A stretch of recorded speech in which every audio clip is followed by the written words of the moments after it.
la Chine est un pays qui a une grande avance sur toutes les questions technologiques à travers le monde. Avant d'arriver à cette fonction, j'étais dans la fonction, comme vous le savez, de l'économie numérique.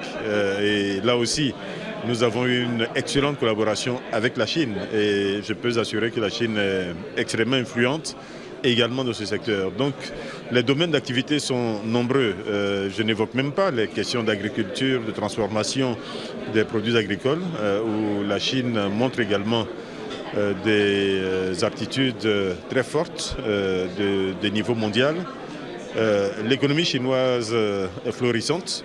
Je pense que tout cela est à saluer. Et c'est le travail du peuple chinois, de ses dirigeants. Et nous sommes heureux d'avoir ce type de coopération avec une nation qui a cette importance dans le monde. Les points forts sont nombreux, je dois dire. Il y a la population de la Chine. Il y a évidemment la discipline qui est, à mon avis, une marque très forte également de ce peuple. Je reviens de Chine il y a seulement une semaine et j'ai pu admirer à nouveau cette valeur chez toutes les populations que j'ai pu croiser. Il y a le travail, le fait que c'est un peuple travailleur, c'est un peuple courageux. C'est un peuple qui affronte l'effort, mais sans se plaindre.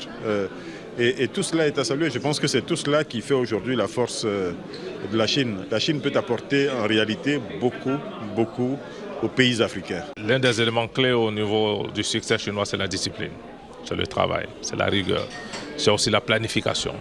C'est, j'allais dire, un pays qui fait bloc autour de ses leaders. Elle est la deuxième puissance économique mondiale avec une population, j'allais dire, travailleuse et dynamique.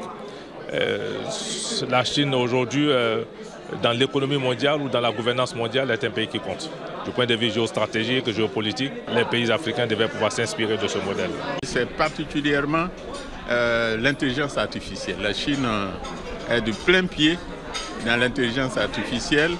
Je crois qu'aujourd'hui, la Chine est le pays qui est le plus en avance dans les véhicules électriques, vous voyez, commercialisés dans nos pays, en Europe, un peu partout.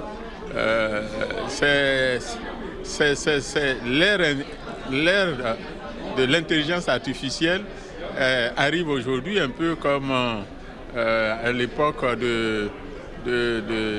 comment on appelle ça, de la révolution industrielle. Donc il faut compter sur la Chine dans cette grande révolution de l'intelligence artificielle.